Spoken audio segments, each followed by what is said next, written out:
Damos gloria a Dios por su gracia, hermanos. Damos gloria a Dios por su amor y misericordia. Hemos estado estudiando los atributos de Dios en el libro de los Salmos. Hemos estado viendo estos salmos escogidos y vimos en el Salmo 93, vimos la majestad de Dios. Vimos ese atributo que describe a Dios majestuoso. El Salmo inicia diciendo que el Señor reina, que vestido está de majestad. Y hay otro atributo que vimos en este Salmo 93, que es un atributo quizás poco conocido por alguno de nosotros, y es la aceidad de Dios. Y decíamos que esa palabra solo se atribuye a Dios. Es una palabra tan especial que da a entender la autoexistencia de Dios. No que Dios se haya creado a sí mismo, porque eso es una locura. Dios no puede crearse a sí mismo. Él siempre ha existido y Él es autoexistente. En el Salmo 145 vimos la inmensidad de Dios, la infinitud de Dios y la inmanencia de Dios. Vimos que Dios es inmenso, no hay forma de medir a Dios, no hay manera de medir el tamaño de Dios. Él es inmenso, pero además de inmenso, Él es infinito, no tiene fin, porque hay cosas que pueden ser inmensas, pero son finitas. El universo, las galaxias, son inmensas, pero no son infinitas. Tienen un fin, pero Dios es sin principio. Dios es sin fin. Él siempre ha existido. Cuando Génesis capítulo 1, versículo 1 dice, en el principio Dios creó los cielos y la tierra, habla del principio de la obra creadora de Dios, no del principio de Dios, porque Dios no tiene principio. Pero vimos la inmanencia de Dios. ¿Y qué quiere decir esta palabra inmanencia? Quiere decir que ese Dios trascendente, inmenso, infinito, autoexistente, es un Dios de cerca. Él es inmanente, Él está cerca. Está tan cerca que por medio de su Santo Espíritu vive dentro de ti y dentro de mí. Y no me pregunte cómo eso funciona, porque no lo sé. De verdad, no sé cómo un Dios tan grande puede habitar dentro de nosotros. Lo que yo sé es que Él es Dios y Él es capaz de hacerlo, y su palabra así lo enseña. Jesucristo dijo que el Espíritu de verdad está con nosotros y estará en nosotros, hablando acerca de la obra del Espíritu Santo. Luego en el Salmo 139 vimos la omnisciencia de Dios, la omnipresencia de Dios y la omnipotencia de Dios. Y la palabra omni da a entender grande, enorme, lo lleva a lo más alto, al grado superlativo. La omnisciencia es el atributo que dice que Dios lo discierne todo, lo entiende todo, lo comprende todo. Él es omnisciente, Él lo sabe, Él lo discierne, Él conoce cada cosa en cada momento de la historia. Pero aparte de eso, también mencionamos en este atributo, mencionamos la presciencia de Dios. No la presencia de Dios, sino la presciencia de Dios. Es un conocimiento anticipado de cada persona. Dios no solo sabe cada cosa. Dios no solo sabe, tiene todo el conocimiento, sino que Él conoce a cada persona. Él le dijo a Jeremías, antes que nacieras te conocí. Antes de que te formara en el vientre de tu madre, te santifiqué y te di por profeta a las naciones. Dios conoce a cada persona en cada lugar y en cada momento de la historia. Hay poco más de 8,000 millones de habitantes en este mundo y Dios lo conoce a todos y cada uno de ellos de manera personal. Pero no solo conoce a los 8.000 millones de habitantes que hay en este planeta, sino que conoce a cada persona que ha existido en toda la historia y conoce a cada persona que existirá en toda la historia. Dios lo conoce todo. Y ese pensamiento es abrumador. El salmista dijo, alto es, no lo puedo comprender. Y yo me uno a la alabanza del salmista al decir que el conocimiento de Dios es profundo, es alto y es tan inmenso que no podemos comprenderlo. Por eso el apóstol Pablo, al final del capítulo 11 de Romanos, él estalla en un himno de adoración. Está reflexionando acerca de cómo un Dios santo que no tolera el pecado, como un Dios santo que sus ojos son tan limpios que no puede mirar la iniquidad, como Él salvó al pecador sin pasar por alto su justicia. Es toda la tesis de Romanos. ¿Cómo un Dios santo puede salvarme a mí sin pasar por alto su justicia? Y después de reflexionar en esta verdad, Él estalla en un himno de adoración, hablando acerca de la grandeza. Él dice, cuán insondables son tus juicios e inescrutables tus caminos, porque ¿quién entendió la mente del Señor? ¿Quién fue su consejero? ¿Quién le dio a él primero para que sea recompensado? Porque de él, por él y para él son todas las cosas, y a él sea la gloria por todos los siglos. Es que pensar en esta descripción que la Biblia da de Dios nos abruma, pero al mismo tiempo nos consuela, porque Él me conoce personalmente. Él te conoce personalmente. Pero Él es omnipresente. La omnipresencia de Dios es el atributo que nos enseña que todo Dios está en todo lugar al mismo tiempo. Todo Dios está en todo lugar al mismo tiempo. No es que la influencia de Dios está en un lugar y la influencia de Dios, no, es que Él en toda su esencia está al mismo tiempo. Y lo ilustramos. Tomamos una ilustración prestada de A.W. Tozer y dijimos que la omnipresencia de Dios se puede ilustrar con un vaso pequeño, una copa que usted pone en el fondo del océano. El océano llena la copa por dentro, pero no solo por dentro, la llena por fuera, por debajo, por encima y por todos los lugares. Algo similar, pero mucho más grande, es la omnipresencia de Dios. Él llena tu vida por encima, Él llena tu vida por debajo y Él llena todo lo que tiene que ver con tu vida. Dios es inmenso, pero Él es omnipresente. Y luego vimos que Dios es omnipotente, que Él es todopoderoso. Él es la fuente del poder. Todo lo que tiene poder lo recibió de Dios. Y hoy veremos el Salmo 99, vamos a ver la santidad de Dios. Y esta es la perfección suprema que define su naturaleza. La perfección suprema que define la naturaleza de Dios es su santidad. Así que les invito, hermanos, al Salmo 99. Vamos a ver algunos versos de este Salmo. Vamos a ver el verso 1 al 3, luego el verso 5 y luego el verso 9. Salmo 99, verso 1. El Señor reina, estremézcanse los pueblos. Él está sentado como rey sobre los querubines. Tiemble la tierra.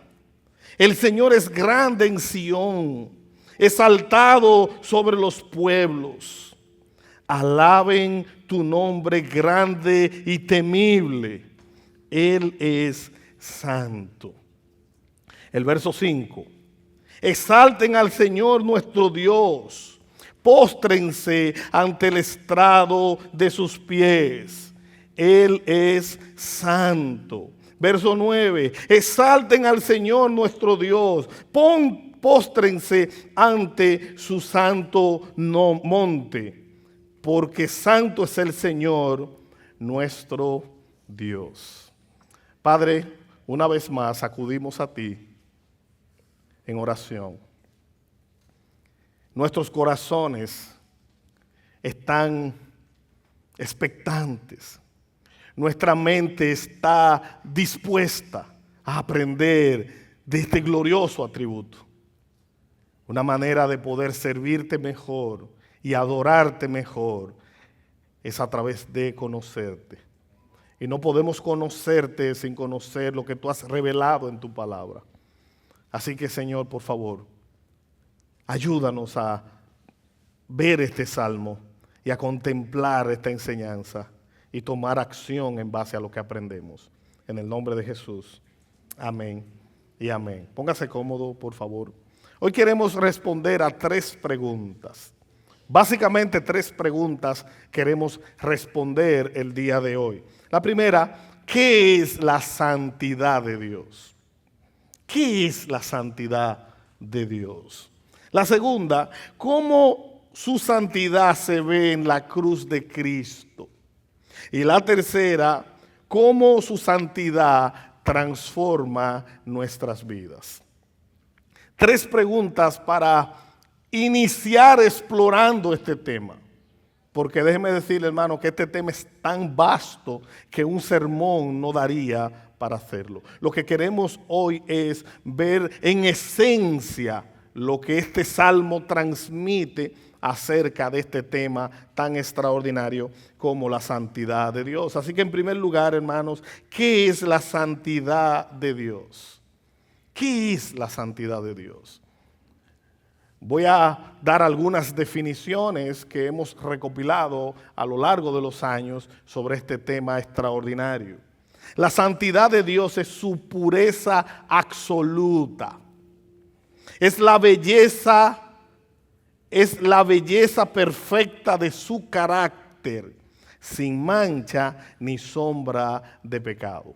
La santidad es la pureza absoluta. Dios es libre de impureza. En Él no hay nada manchado, nada corrompido, nada malo hay con Dios. Dice el pastor Sugel que si tú ves algo en la Biblia que no encaja contigo, el problema está en ti, no en la Biblia. Si tú ves algo en la Biblia que no encaja con lo puro, lo santo, y tú entiendes que se atribuye a Dios, el problema no está en lo que tú estás viendo, el problema está en la manera en lo que lo estás viendo. Me voy a poner yo ahora. Si yo veo algo en la Biblia que de alguna manera yo entiendo como que no encaja, entonces el problema está en mí. Mi falta de entendimiento, mi falta de comprensión, mi falta de santidad nubla mi percepción, porque a veces nosotros queremos atribuirle a Dios atributos humanos, queremos atribuirle a Dios acciones humanas. Cuando vemos algo que Dios hace, mayormente en el Antiguo Testamento, corremos rápido a decir, pero eso no es justo. Yo voy a juzgar un acto de 5,000 años atrás, con la mente moderna mía de ahora. Voy a ir al pasado y voy a ver algo en la Biblia y lo voy a juzgar desde la comodidad de 5,000 años después y voy a decir, según mi criterio, según mi entendimiento, según la profundidad de lo que yo entiendo, que eso no es justo. Yo debo asumir que mi percepción de justicia está equivocada. Y yo debo de ir a ese libro, ir a esa palabra y comprenderla en su contexto y ver en toda la Biblia el carácter santo de Dios y cómo Él se ha manifestado para luego yo comprender por qué ese hecho está como está. Por eso hay normas de interpretación bíblica. Usted no puede de la comunidad de su mente buscar en la Biblia y simplemente establecer una opinión ligera. Eso es peligroso. Eso es peligroso. Yo no puedo simplemente atribuirle al Dios santo impureza, porque no hay una sombra en toda la Biblia de impureza en el Dios santo. No la hay. Dios jamás nunca se equivoca. Y si veo algo que pareciera ser un error de Dios, lee de nuevo. Y vuelve y lee. Y detente y ruega al Dios Todopoderoso que abra tu entendimiento para que comprendas qué es lo que está sucediendo en ese pasaje. Porque, hermanos, a veces nos hallamos irrespetando a la persona de Dios, atribuyendo en nuestra mente cosas que la Biblia nos ha enseñado. De entrada, Dios es santo. Él es puro, limpio, hermoso, precioso. Él es la esencia de lo bueno. Él es la esencia de lo hermoso, de lo recto, de lo puro. Yo tengo que entrar de entrada a entender esa verdad. Es lo primero que vemos. La santidad de Dios es la pureza absoluta, es la belleza perfecta de su carácter. Dios es hermoso en su carácter. Dios no tiene un carácter como el mío. Cuando usted ve alguna explosión que aparentemente se da una explosión de la ira de Dios en un momento dado, y usted dice, oh, ¿qué fue? ¿Qué pasó aquí? Usted dice, pero ven acá, pero Dios es temperamental. Bueno, analicemos de nuevo, porque su ira es santa.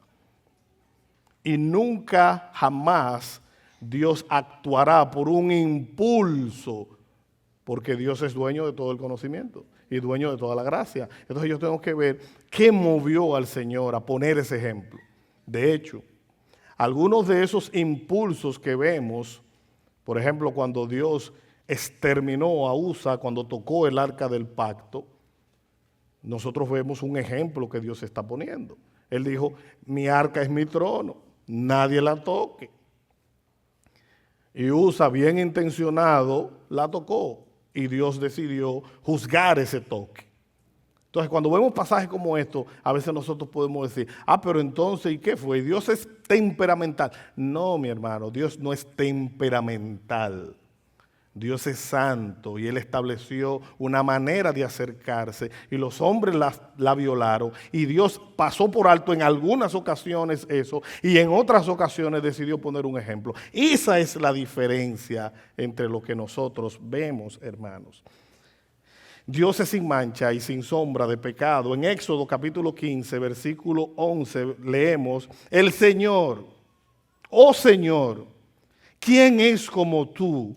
Glorioso en santidad, imponente en esplendor, autor de grandes maravillas. ¿Quién como tú? ¿Quién como tú? Glorioso en santidad. ¿Quién como tú? Imponente en esplendor. ¿Quién como tú? Autor de grandes maravillas. Hermano, el doctor Sproul escribió, la santidad de Dios es lo que lo separa de todos los demás. Es la perfección de su ser, que nos confronta con nuestra propia pecaminosidad y nos lleva a adorarlo. La palabra santidad describe distinción. Algo santo es algo distinto. Dios es santo porque eres diferente. Yo no puedo comparar a Dios con nada, porque Dios es diferente a todo. Por eso es distinto. Dos palabras describen santidad. Una es distinción. Pureza es la segunda palabra. Dios es diferente. Por eso, cuando el Verbo se hizo carne, la segunda persona de la Trinidad, Dios encarnado, Jesucristo, 100% Dios, 100% hombre, cuando Cristo está sobre la tierra, la gente comprendió que había algo distinto en él. Demasiado diferente. Pudiéramos mencionar varios ejemplos, pero uno de ellos es cuando los discípulos de Cristo están en el mar y se levanta una gran tempestad y de repente los discípulos no pueden resolver por sus medios, van donde Jesús y le dicen, no tienes cuidado de nosotros, mira que perecemos. Cristo se para, reprende a los vientos, reprende al mar y hay gran bonanza. De repente los discípulos de Cristo, que estaban atemorizados por la tormenta, al ver que a la orden de Cristo el mar se calma, de repente ahora tienen más miedo. Y dicen, ¿y quién es este que aún el viento y el mar le obedecen. Ningún hombre había mostrado tal capacidad. La santidad de Dios tiene que ver con su distinción. Dios es diferente. Él está separado de sus criaturas. Él es totalmente puro, totalmente bueno, totalmente sabio, totalmente justo. Él es totalmente diferente. Y eso describe la santidad de Dios. La santidad de Dios es la esencia de su gloria. Cuando la vemos, nuestros corazones encuentran su mayor gozo en Él, escribió John Piper. La santidad de Dios es la esencia de su gloria. Cuando nosotros vemos a Dios distinto, diferente, santo, puro, bueno, glorioso, eso nos mueve a adorarlo. Nos mueve a postrarnos delante de Él. Por eso el salmista inicia en el Salmo 99, Salmo 99, verso 1, el Señor reina, estremezcanse los pueblos. El Señor está sentado como rey sobre los querubines. Tiemblen la tierra. El Señor es grande en Sión, exaltado sobre todos los pueblos. Alaben tu nombre grande y temible. Él es santo. Cuando el pueblo del pacto, que estaba esclavo en Egipto y habían estado allí esclavizados por 400 años, Dios levanta a Moisés. Y Moisés llega a Egipto con una encomienda de Dios. Y le dice al faraón, deja ir a mi pueblo. El faraón se rehúsa. Y con 10 extraordinarias plagas destrona a cada uno de los dioses egipcios. Y en alguna de las primeras vemos que los hechiceros de Egipto intentaron hacer algo similar, pero defectuoso de lo que estaba haciendo el Señor. Al final, cada una de las plagas de Egipto, la tierra oscura, de repente vienen langostas y acaban con el cultivo, caen del cielo diferentes tipos de cosas que destruyen el granado y lo que sea. Cuando nosotros vemos al final la última plaga, que viene el ángel de la muerte y acaba con los primogénitos, por fin dejan ir al pueblo del pacto. Se vayan. Mientras el pueblo del pacto va camino por el desierto, vemos una columna de nube que los cubre del sol por el día. Vemos una columna de fuego que los cubre del frío en la noche. Llegan al Mar Rojo. Están allí en medio del mar y el ejército de Egipto viene detrás de ellos. De repente Dios abre el mar y pueden cruzar en seco. Al otro lado del mar, cuando viene el ejército de Egipto, Dios cierra ese mar. Esta gente ha visto milagros extraordinarios, milagros espectaculares. El agua se vuelve amarga, Dios de repente la pone dulce. Cae maná del cielo y ellos pueden comer un alimento precioso. Pero en un momento dado, Dios le dice a ese pueblo, Moisés le dice a ese pueblo, santifíquense, porque Dios quiere hablarles. Y ahí la palabra santidad, que es un atributo de Dios, que da a entender distinción y da a entender también pureza, se aplica a los hombres. Por eso este es un atributo que es comunicable. Si Dios es puro, entonces la santidad del humano, de su pueblo, Dios lo está mandando a ser puro. Si Dios es separado, distinto, ahora Dios está llamando a su pueblo a ser separado para el uso exclusivo de Él y para ser distinto, diferente de todas las otras personas. Dios le dice al pueblo, santifíquense, mañana al tocar la trompeta, el Señor descenderá. De repente el pueblo está en sus tiendas, se levanta en la mañana y cuando el pueblo mira y ve el monte que humea, la tierra tiembla y de repente hay relámpagos, truenos delante de todo el monte y el monte humeaba como un volcán encendido. Ellos tuvieron miedo y dijeron, Ese es Dios, que hace que la tierra tiemble, que hace que haya truenos y relámpagos. Pues mire, Señor, le dijeron a Moisés, vaya usted y hable con Dios y díganos lo que Dios nos quiere decir. El pueblo se llenó de temor, el pueblo se llenó de miedo y no quiso acercarse.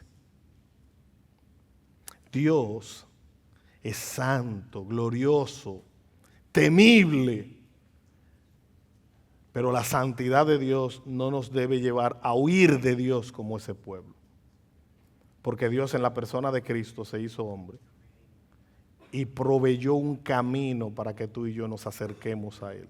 O sea que lejos de irnos, debemos acercarnos, pero no como si Dios fuera cualquier cosa.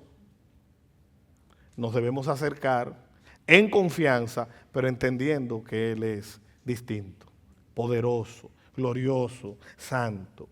La santidad de Dios es la perfección absoluta de su carácter. No es solo que Dios está libre del pecado, sino que Él es la fuente de la pureza. Si hay algo limpio, puro y bueno en este mundo, eso emana de Dios, porque Dios es la fuente de la pureza. La santidad no es solo un atributo de Dios, es la esencia de quien Él es. Y todo lo que Dios hace santo, porque Él es absolutamente puro. Hablamos hace unos domingos atrás acerca de la simplicidad de Dios. Cuando hablamos de la simplicidad de Dios, no estamos diciendo que Dios es para nada simple. Estamos diciendo que Dios es lo que es en cada uno de sus atributos. ¿Cómo así? Dios es 100% Él en cada atributo. Hay un atributo que describe el poder de Dios. Dios es todopoderoso. Hay un atributo que describe la paciencia de Dios. Dios es todo paciente. Dios es todo lo que es en todos sus atributos. No podemos decir que Dios tiene más misericordia que ira, porque Dios es 100% misericordia, 100% ira.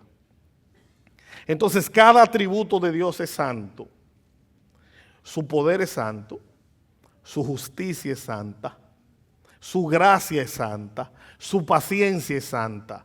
Él es la fuente absoluta de lo bueno, hermanos. De Dios jamás saldrá nada malo para nosotros. Al contrario, lo que parece no ser tan bueno, cuando nosotros vemos al final del camino, Dios lo usa para moldear nuestro carácter. Isaías capítulo 6, versículo del 9 al 6, que fue el texto que leyó el pastor al inicio del culto, dice: en el año de la muerte del rey Usías vi yo al Señor sentado sobre un trono alto y sublime, y la orla de su manto llenaba el templo. Por encima de él habían serafines, cada uno tenía 6 alas, con 2 cubrían su rostro, con 2 cubrían sus pies y con 2 volaban. Y el uno al otro daba voces diciendo: Santo, Santo, Santo es el Señor de los ejércitos, llena está la tierra de su gloria. Hermano, la triple repetición de santo subraya que la santidad de Dios es suprema, es su atributo por excelencia. De ningún otro atributo se dice 3 veces, llevándolo al grado superlativo de repetición.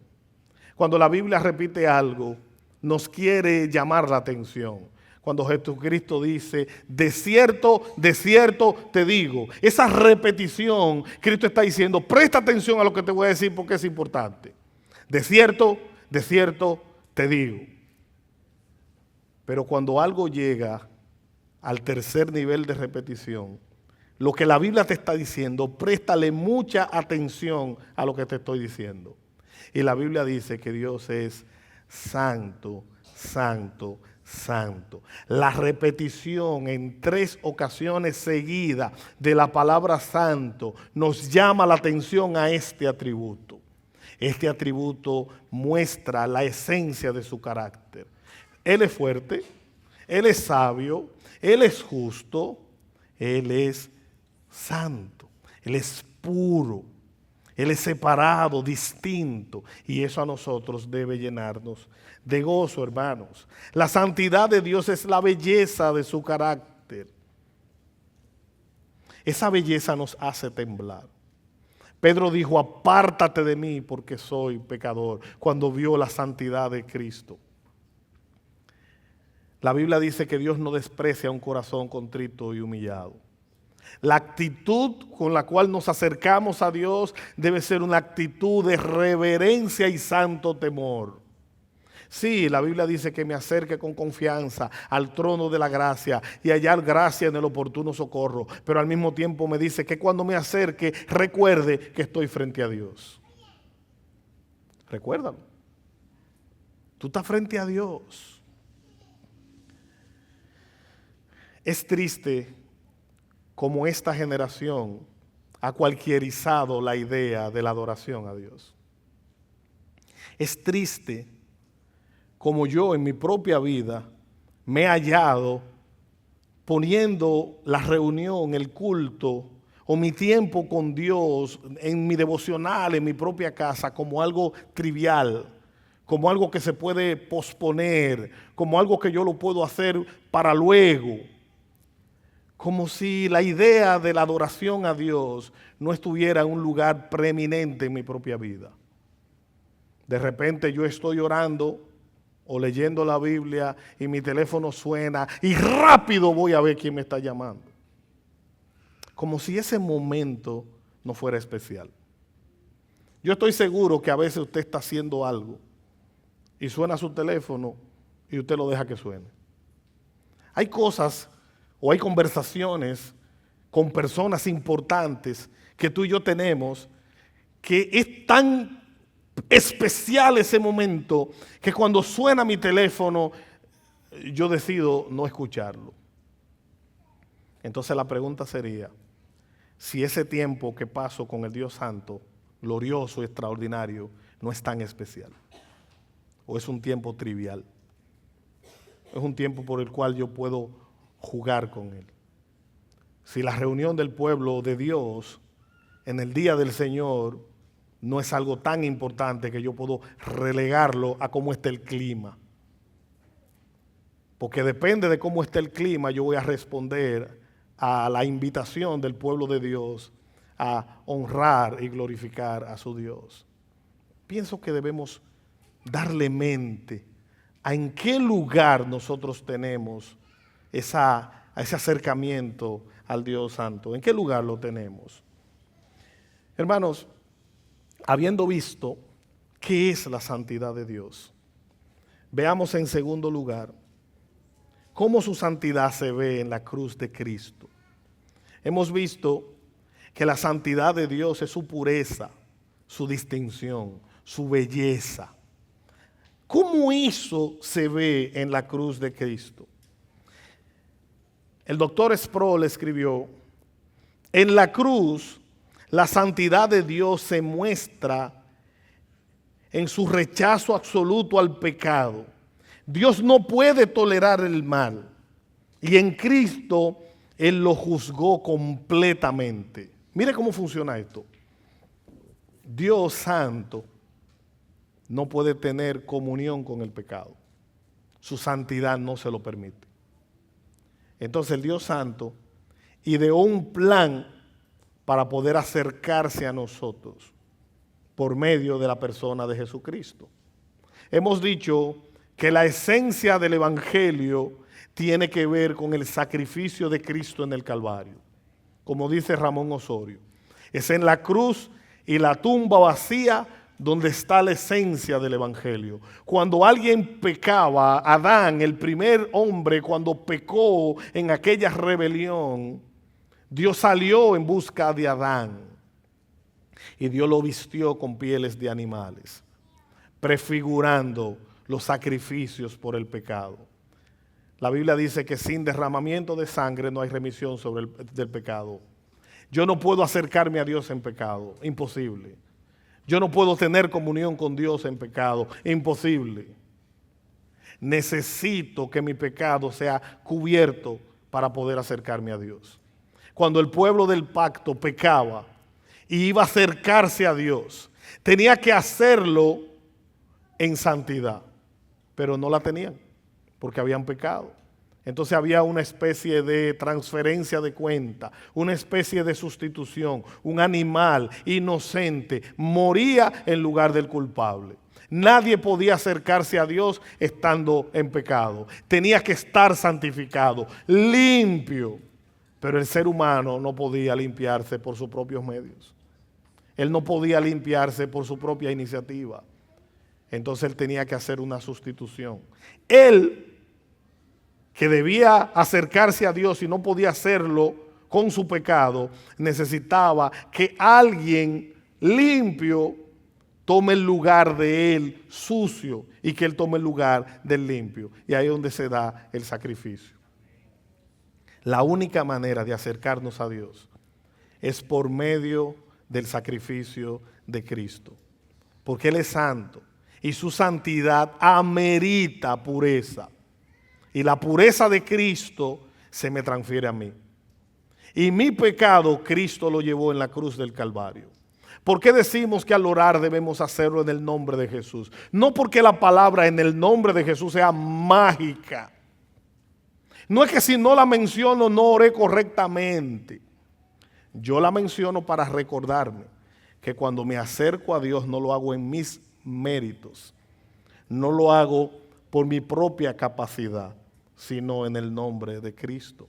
Así que en la cruz de Cristo se ve, porque la santidad de Dios se muestra en el rechazo hacia el pecado, y Dios no tolera ese pecado, y en Cristo Dios juzgó ese pecado para que podamos acercarnos a Él. Primera de Pedro, capítulo 2, versículo 24.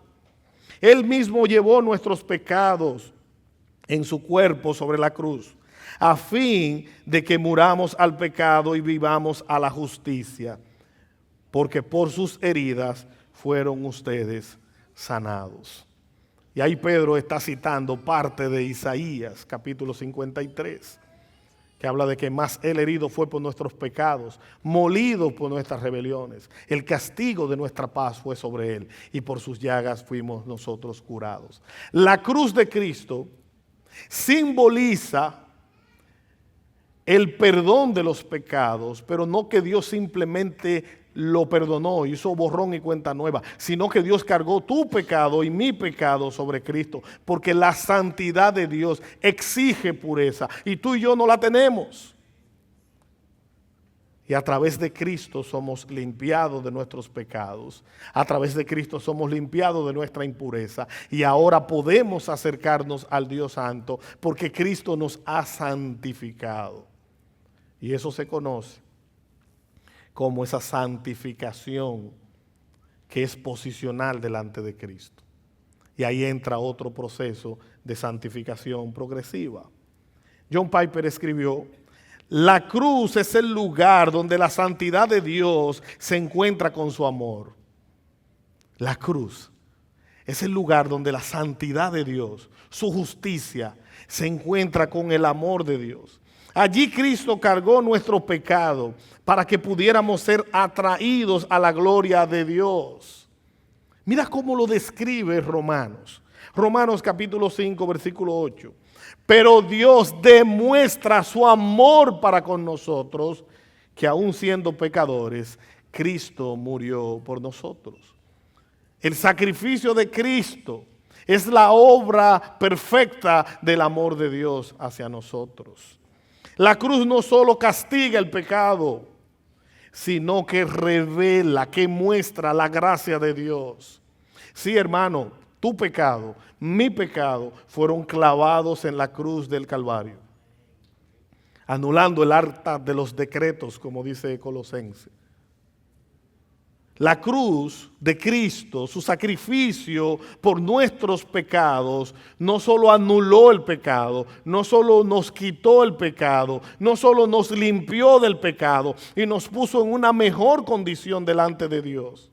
Sin Cristo, tu condición y la mía es perdición. Con Cristo nuestra condición es de salvación. Pero Él no solo nos perdonó, Él no solo nos limpió del pecado, Él revela la gracia de Dios. Juan 3:16.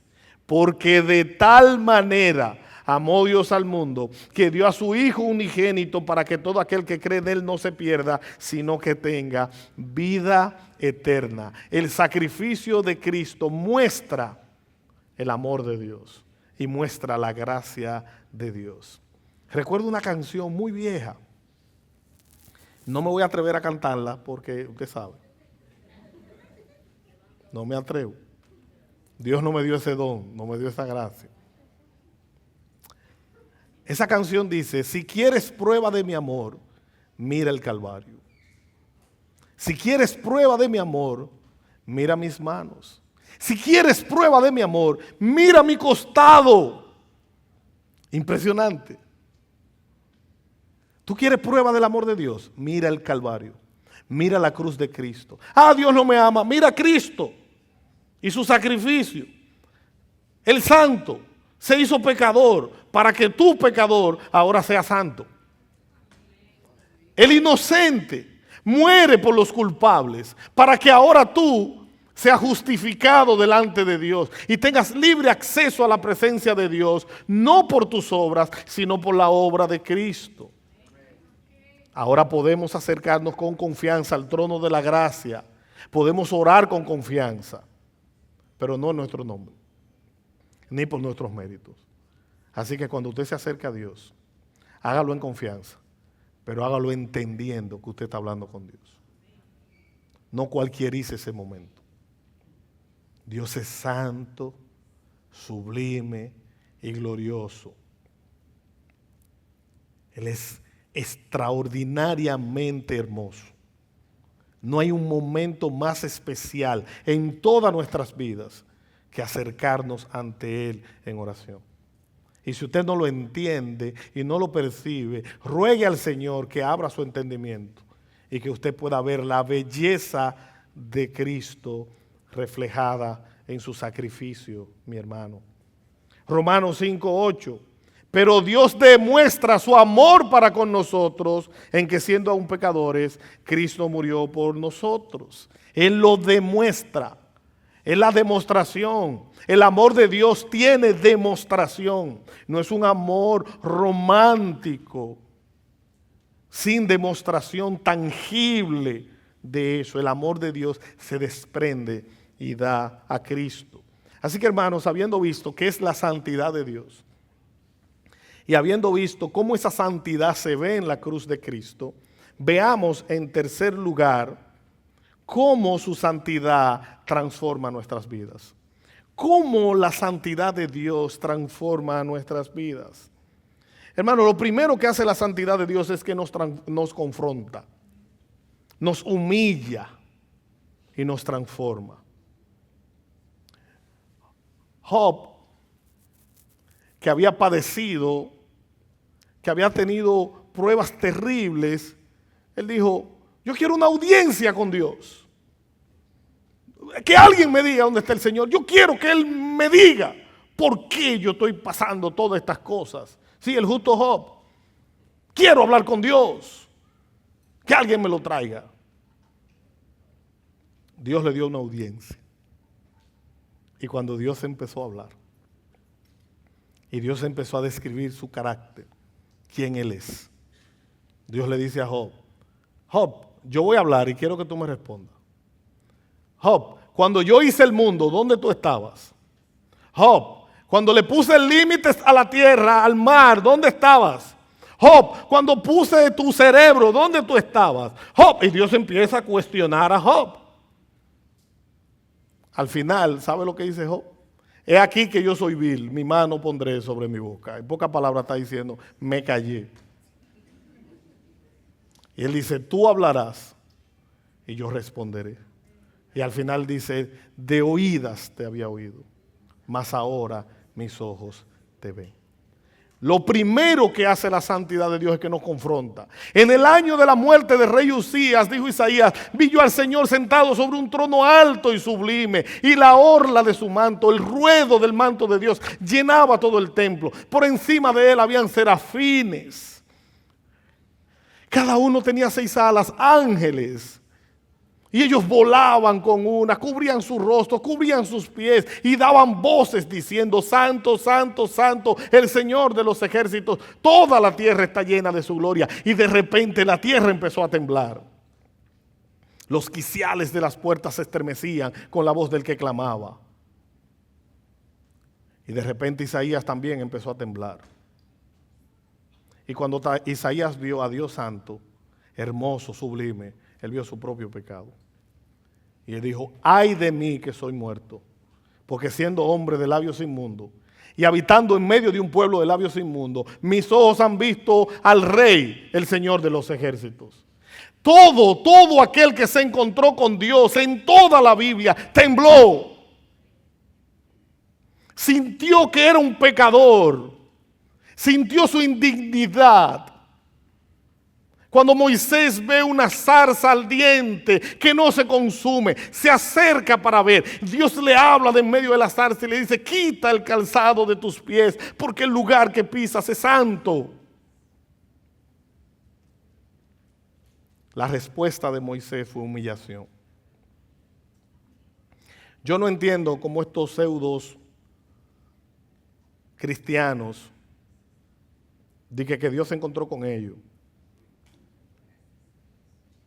y lo cuentan como si fuera un paseo por el parque. Y no hay una esencia de una transformación de vida. Todo aquel que vio a Dios santo sintió su pecado y su indignidad. Mira a Pablo cómo describe su encuentro con Cristo camino a Damasco. En temor y reverencia. Cuando eres consciente de su santidad, cuando eres consciente de tu belleza, la única alternativa es humillación y adoración. No hay otra alternativa. Si tuviste un encuentro genuino con el Dios santo, hermano mío, su santidad nos llama a la humillación, a la humildad. La santidad de Dios nos confronta con nuestra impureza. Somos inconstantes. Somos pequeños y Él es grande y Él es constante. Pero a pesar de eso somos aceptados en Cristo.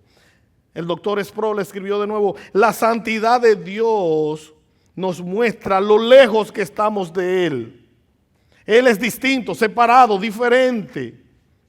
La santidad de Dios nos muestra lo lejos que estamos de Él. A millones de años luz de Él nosotros estamos. Pero en Cristo somos aceptados y Dios se acerca a nosotros en la persona de Cristo. Romanos 3:23. Por cuanto todos pecaron y no alcanzan la gloria de Dios. No podemos por nuestros medios alcanzar su gloria. Su santidad nos llama a la reverencia, hermanos. Sí, la reverencia tiene que ver con honra y respeto al nombre de Dios, a lo que hacemos en Él. La santidad nos llama a eso. Salmo 99:5. Exalten al Señor nuestro Dios. Póstrense ante el estrado de sus pies. Él es santo. Y el verso 9, exalten al Señor nuestro Dios, póstrense ante su santo monte, porque santo es el Señor nuestro Dios. Nos llama a la reverencia. ¿Qué dice la Biblia? Entra por sus puertas con acción de gracia, por sus atrios con alabanza. Aquí venimos a adorar a Dios. Sí. Venimos a socializar. Parte del culto es abrazarnos, saludarnos con amor. Eso es una parte importante.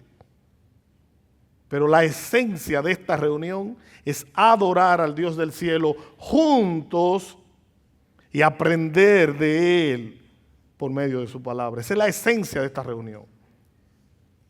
Fraternizar entre nosotros es importante. Por eso al final del culto saludamos mínimo 40 personas. Eso es importante. Pero la esencia de esta reunión es adorar al Dios Santo y conocerlo a través de su palabra. Cuando Moisés se acercó a Dios en medio de la zarza ardiente, el Señor le habló, y ya lo vimos. En Éxodo 3:5. Entonces Dios le dijo, no te acerques aquí, quita la sandalia de tus pies, porque el lugar donde estás pisando es tierra santa. De nuevo, el pastor John Piper escribió, ver la santidad de Dios nos lleva a adorarlo con temor y gozo. Temor y gozo. Porque en su presencia encontramos nuestra mayor satisfacción. Recuerdo una frase que dijo el pastor Piper. Si tú no aprendes a deleitarte en Dios en la tierra, ¿a qué tú quieres ir al cielo? ¿A qué? No, lo que pasa es que el cielo es la opción menos mala. Porque la otra es el infierno y no quiero ir para allá. Entonces, como no quiero ir al infierno, quiero ir al cielo, hago 2 Padres Nuestros cada día y 3 Ave María. Y leo 2 textos bíblicos y me aprendo un par de jerga evangélica y ya voy para el cielo. No, eso no funciona así. Es una entrega total, una renuncia total, un arrepentimiento genuino y cambiar de dirección y ahora vivir exclusivamente para Él. Eso es santidad. Santidad posicional. Cristo nos declara justo en la doctrina de la salvación. Voy a usar una palabra de domingo. La doctrina bíblica de la salvación es la soteriología. Es la doctrina bíblica de la salvación. Y tiene 3 aspectos importantes. Justificación, regeneración y santificación. ¿Qué es la justificación? Es el acto por el cual Dios me declara justo en Cristo. Tú eres pecador, ahora eres justo. Te declaro justo, limpio. Santidad posicional. Ahora todos tus pecados fueron perdonados y hay un borrón y cuenta nueva. Desde hoy empezamos a contar de nuevo. Desde que viniste a Cristo, todos tus pecados, presentes, pasados y futuros, fueron cubiertos en Cristo. Eso es santificación. Bueno, eso es justificación. La regeneración es la adopción. A lo suyo vino, mas los suyos no lo recibieron. A todos los que le recibieron, a los que creyeron en su nombre, les dio la potestad de ser hechos hijos de Dios. Eso es regeneración. Somos adoptados. Ahora somos hijos de Dios, no criaturas de Dios, hijos. Vivimos para Él. Pero está la santificación, el tercer aspecto de la obra de la salvación. Y esa santificación es posicional. Somos santos en Cristo, pero hay una santificación progresiva, que es cuando yo voy muriendo al viejo yo y viviendo para Cristo. Y en esa santificación progresiva me encanta como la describe el pastor Miguel Núñez. Él describe ese proceso de santificación progresiva y él usa de ilustración a un escultor. Imagínese usted un escultor como Da Vinci o cualquier otro. A él le preguntaron en una ocasión que cómo él puede hacer un caballo de un pedazo de mármol o de piedra. Cómo él puede pintarle hasta las venas y la cola y la cara. ¿Cómo puede hacer algo tan especial? Y él dijo, simple, yo le quito todo lo que no se parece al caballo a la piedra. Yo agarro la piedra con un cincel y le quito todo lo que no se parece al caballo. Y dice el doctor Núñez, de manera similar, Dios agarra su martillo y nos quita todo lo que no se parece a Cristo. Ese carácter no se parece a Cristo, no lo golpea, porque ese carácter no se parece a Cristo. Esa manera de pensar no se parece a Cristo. Ese pensamiento no se parece a Cristo. Y la obra santificadora de Dios es por medio del fuego de la prueba que Dios nos va moldeando y haciéndonos semejante a Cristo, transformándonos, poniéndonos gente a nuestro alrededor que son instrumentos de eso. Hay una hermana que le dijo a otra, tú has sido un instrumento muy grande de Dios para santificarme. Y la otra dijo, gracias, qué bien, pero ella no está entendiendo lo que la hermana le está diciendo. Tú has sido un gran instrumento para santificarme. Así que, hermanos, ver la santidad de Dios nos lleva a adorarlo con temor y gozo, porque en su presencia encontramos nuestra satisfacción. Y la santidad de Dios nos impulsa a vivir de manera diferente. Primera de Pedro 1:16. Porque escrito está: sean santos, porque yo soy santo. La santidad de Dios nos inspira a vivir de manera diferente. Nos inspira a reflejar el carácter de Dios.